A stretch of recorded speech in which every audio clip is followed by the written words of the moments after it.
शिवाय नमस्तुभ्यम। हर हर महादेव। अमावस्या तिथि बहुत ही अद्भुत होती है और पितरों के निमित्त इसमें हर कार्य किए जाते हैं। यदि आपके घर में आपके कार्य बनते बनते बिगड़ जाते हैं, कोई आपसे कह देता है कि आपके घर में पितृ दोष है, कहीं वास्तु दोष है, तो आप एक उपाय अवश्य करें अमावस्या तिथि के दिन। यह उपाय करने से सारे दोष दूर हो जाते हैं और आपके सारे मनोरथ सिद्ध हो जाते हैं। तो आइए जान लेते हैं उपाय के बारे में। इसमें आपको मात्र एक चावल का दाना लेना है, अक्षत का दाना। चावल का दाना पूर्णतः पूर्ण होना चाहिए, खंडित नहीं होना चाहिए। एक चावल के दाने को ले करके अपनी हथेली में रख लीजिए। हथेली में रख के जहाँ पे आपका पानी का परिंदा रखा होता है, जिसमें से आप पानी पीते हैं, यदि आपके घर में आरओ लगा है तो वहाँ पे जाइए, नहीं तो जहाँ पर मटका होगा वहाँ पे जा करके उसको टच करा देना, छुआ देना अपने हाथ को।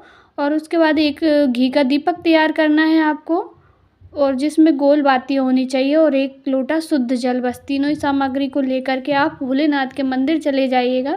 यह उपाय सुबह टाइम करना है, नहाने धोने के पश्चात। जब आप मंदिर जाएं 10 से 12 बजे के बीच, 12 बजे से पहले पहले यह उपाय आप कर लेना। मंदिर पहुंच जाइए। मंदिर में जाके सबसे पहले जो अक्षत का दाना आपने लिया है उसको भोलेनाथ की शिवलिंग पर समर्पित कर दीजिए। और समर्पित करने के बाद आपको 5 बार बोलना है, स्वधा स्वधा स्वधा स्वधा स्वधा। और उसके बाद जो एक लोटा शुद्ध जल है आपके पास, वह भोलेनाथ की शिवलिंग पर समर्पित कर दीजिए। बस इतना ही करना है। और गुरुदेव जी कहते हैं कि फिर भोलेनाथ से अपनी प्रार्थना कीजिए कि कार्य मेरे बनते बनते बिगड़ लगते हैं भोलेनाथ। कोई कहता है पितृ दोष है, कोई कहता है वास्तु दोष है, हम कुछ नहीं जानते हैं। हमारे घर के सारे दोष, सारे दुख, सारी पीड़ा को दूर कीजिए। ऐसा कह करके जो एक दीपक आपने लिया था उसको बाहर भोलेनाथ की चौखट होती है, चौखट पे आपके अंदर जाएंगे तो सीधे हाथ की तरफ, बाहर आएंगे तो उल्टे हाथ की तरफ उस दीपक को प्रज्वलित कर दीजिए। और उसके नीचे कुछ न कुछ आसन ज़रूर दीजिए। बस इतना ही करना है। पूज्य गुरुदेव जी कहते हैं इस उपाय को जो अमावस्या तिथि के दिन कर लेता है उसके सारे घर के दोष, सारे दुख, सारे दर्द दूर हो जाते हैं। तो आप अवश्य कीजिएगा। आइए बढ़ते हैं दूसरे उपाय की ओर।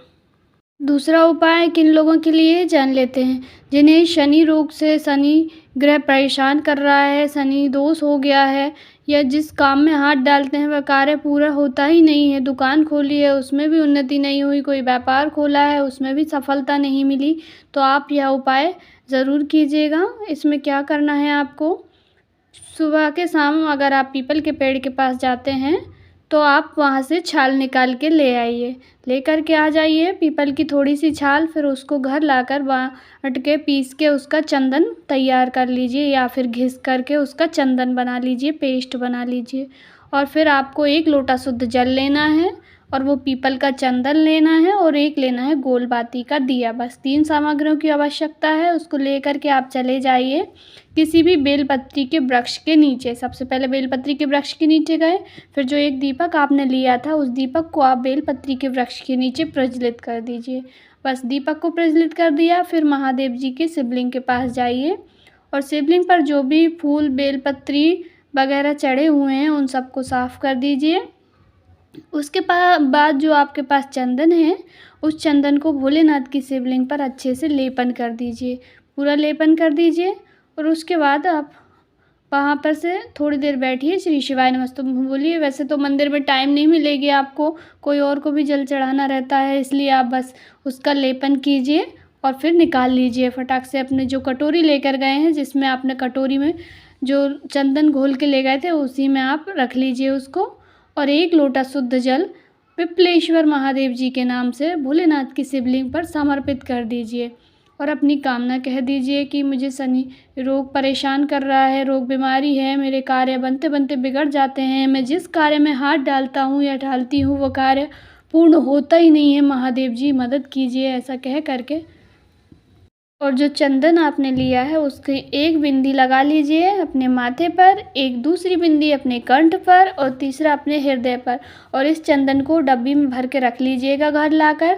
और आप जब भी किसी कार्य से बाहर जाएं तो आप इसकी 3 बिंदी लगा कर जाएं। गुरुजी कहते हैं कि यदि आप ऐसा करते हैं तो आपके मान सम्मान में वृद्धि होती है। यदि आपको कहीं मान सम्मान नहीं मिल रहा था, आपके कार्य नहीं बन रहे थे, तो बनने लगेंगे। बहुत ही अचूक उपाय है गुरुजी की कथा का, अवश्य कीजिएगा। आइए बढ़ते हैं आज के अगले उपाय की ओर। अब बात कर लेते हैं आज के अगले उपाय की ओर, जो कि अंतिम है और बहुत ही महत्वपूर्ण है। इस उपाय को आप करना भूल मत जाइएगा, क्योंकि यह घर पे ही करने वाला उपाय है। इसमें आपको बिल्कुल भी मंदिर नहीं जाना, ना मेहनत करने की आवश्यकता है। तुलसी मैया आपके घर में रहती हैं, सबके घर में, बस तुलसी मैया में ही ये उपाय करना है। इसमें सबसे पहले आप एक दीपक तैयार कर लीजिए। अब यहाँ पे दीपक आपको लंबी बत्ती का तैयार करना है और गाय के घी का तैयार करना है, या जो भी घी आपके घर में हो, शुद्ध देसी घी ले लीजिए। एक लंबी बत्ती का दीपक तैयार कर लीजिए और 1 लोटा आपको लेना है शुद्ध जल।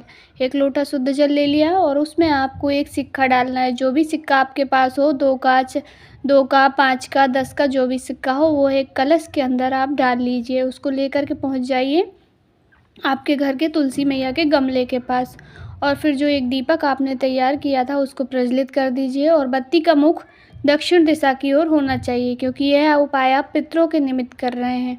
अमावस्या तिथि पर पितरों के निमित्त दीप लगा दीजिए दक्षिण दिशा की ओर बाती का मुख करके। और फिर जो आपके पास 1 लोटा शुद्ध जल है, उसको ओम नमो भगवते वासुदेवाय का नाम बोलते हुए तुलसी मैया में पूरा के पूरा समर्पित कर दीजिए जड़ों में।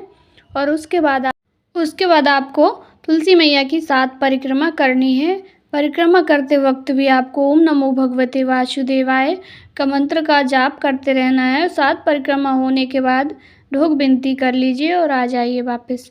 पूज्य गुरुदेव जी कहते हैं कि इस उपाय को जो भी घर की स्त्री नारी कर लेता है ना, उसके घर में कभी संपदा की कमी नहीं आती, वैभव की कमी नहीं आती, वंश वृद्धि होती है। यदि किसी के घर में संतान नहीं हो रही है, वंश की वृद्धि नहीं हो रही है, तो वह स्त्री इस उपाय को अवश्य करें, क्योंकि वंश वृद्धि भी पितरों के दोष के कारण से रुक जाती है। ये गुरु जी की कथा के कुछ अचूक उपाय थे अमावस्या तिथि के, तो आप अवश्य कीजिएगा। और आपसे छोटी सी रिक्वेस्ट है कि अगर वीडियो थोड़ा भी उपयोगी लगा हो तो प्लीज़ वीडियो को लाइक करें, और चैनल को यदि आपने सब्सक्राइब नहीं किया है तो सब्सक्राइब कर लें। और वीडियो से रिलेटेड आपके मन में कोई क्वेश्चन है, कोई डाउट है, तो आप अवश्य कमेंट करके पूछें, और कमेंट बॉक्स में श्री शिवाय नमस्तुभ्यम हर हर महादेव अवश्य टाइप करें। भोलेनाथ आपकी सारी मनोकामनाएं पूर्ण करें। श्री शिवाय नमस्तुभ्यम।